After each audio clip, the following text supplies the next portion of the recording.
What's up, YouTube? Hudson Fan 15 back with a little bit different video.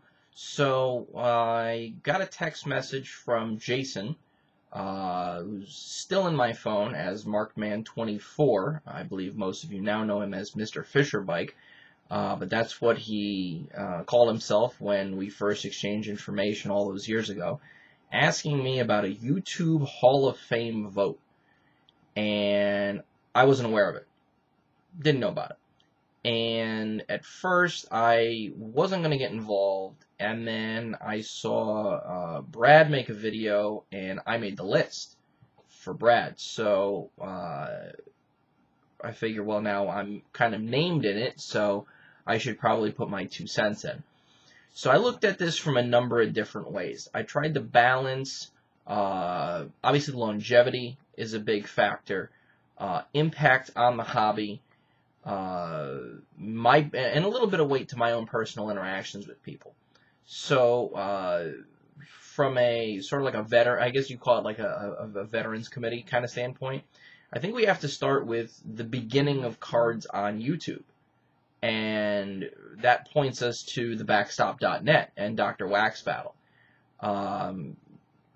Those are the earliest recordings of hobby store activities, opening boxes, things like that I could find in my very uneducated YouTube hobby archaeology expedition that I went on.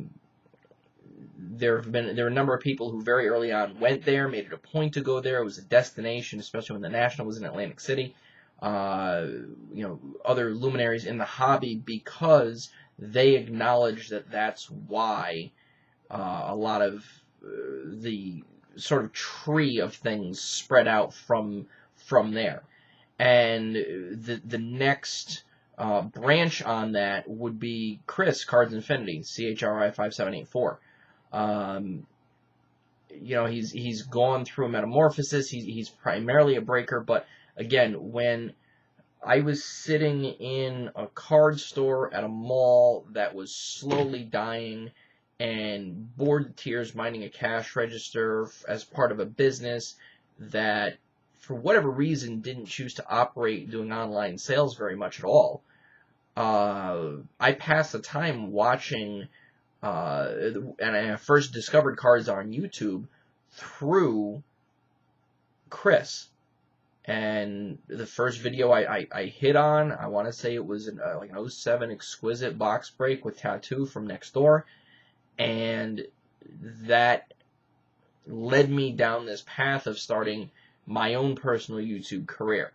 So I think those two, as we'll call them hobby fixtures, or the real OGs for the kids, if you want to use that term, of all this, deserve recognition. Now, granted, they're not collectors per se, and they're not, and they are businesses. But I think it's kind of akin to owners in baseball getting in. It's not just all about the players. You can make the Hall of Fame with a resume that's predicated on just your involvement in baseball, whatever your function was. And then that segues into a little bit more of a transitional, yes, they are collectors, yes, they are a business, RBI Crew 7. They have a lot bigger presence these days on Instagram, but Ryan and Neil and that whole group there, to me, show what you can do if you stick to a plan of, I want to operate as a business, as a group of individuals. And they've just opened their new store recently, bigger location, a lot of technology, things like that. Couldn't be happier for those guys. And it's the kind of thing where if a couple of things were different in my life, if I had somebody like a Neil to a Ryan and whatever in my life at the time, if I'd made some different decisions, I could very easily see myself in their shoes. Or if I geographically was out there, I damn sure would have gotten involved in what those guys were doing, because I believe in them and what they're doing. So now we're going to go to a little bit more of the collector side. Thundering 24, Chad. Monster Griffey collection. one of those guys that I feel like is synonymous with the player that he collects, and I think that's a kind of a big deal when you talk about this community and super collecting and everything else. Is when you see a nice Griffey card get pulled, me personally, I think of Thundering 24. Phil Motown, Squeepa 21. Dude's got well over like the tens of thousands of autographs. Now that he's a family guy, he has the kids involved in the videos, and that can be a blessing and a curse depending on how they're behaving in that video. But he's a hell of a nice guy. He is a dedicated collector, and he has made quality content continuously for a very long time. And that checks every box for me. AmishDaveArcher, aka Josh Johnson 55. The variety, the quantity of what Dave collects, and he's also now posting in bunches in Instagram, and I'll see one picture from him and I'll go, oh boy, here we go, Dave's gonna take over my feed. Is almost unmatched.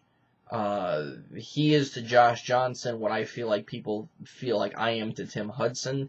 And again, checks off that box of synonymous with when you see something, you think of that person. Similar vein is Distemic, Micah. Massive Twins collector, well over 10,000. Dabble in James Laurinaitis, some an occasional wrestling thing. Vikings, he's in Minnesota.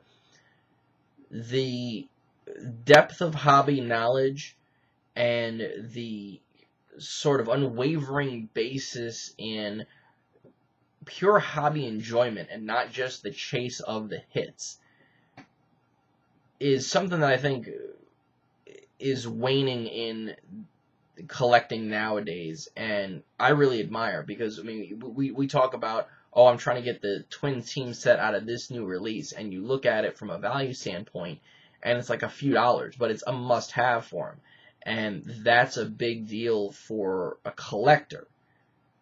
I always, wherever I go, even if I know I've got 15 copies of the same Tim Hudson base card, if I come across a Tim Hudson card, I'm buying it. Call it, being a pack rat or whatever you want, but that's the level of dedication and I appreciate in a fellow collector. Den 1013, Denny and Susie, fun videos to watch, very nice people. Susie's collection as well, admirable. And Denny, I don't like to root for the Titans, but every time they do well, I do think of you. So definitely, you guys are worth being mentioned in the mix. Wenzel 888, Everett. We've hung out a number of times. I played Uber driver last time we were in Atlantic City, getting you and Joey to the show, and we had breakfast and whatnot. The videos. Personality gets amplified, okay? It feels like he's got to perform for you. In person, dealing with him, there is some of that for sure, but just a genuinely solid collector, and has a nice focus on his PC team, the Hall of Fame stuff, really balanced, as well as just having a massive PC. It's that's part of it as well. And then one of my best friends in a hobby, and one of the guys who, and I heard Baseball Collector mention this, when he put up a video, and I'm not even sure how active he is on it anymore, but when he put up a video, I watched it. It wasn't put on a watch later list. It was, I'm going to stop what I'm doing right now and watch this video. Was AdamJAiello. And for those of you who don't know Adam, he lost a good portion of his 20s due to health issues. He had a kidney, it was rejected, he had to have another transplant, dialysis, and he's one of those guys that you just want to follow his journey. You want to be a part, be involved, and this is like baseball collector, you get a little emotional. I wanted for a long period of time nothing more than to just see him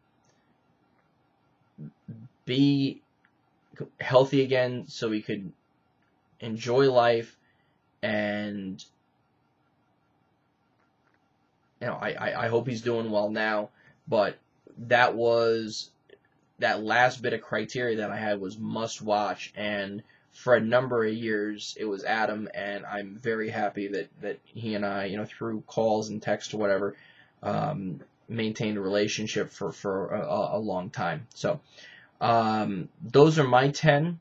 I will give a list down below. Thank you, Baseball Collector, for the idea, and to Jason for asking me to do the video. All right, YouTube. Peace.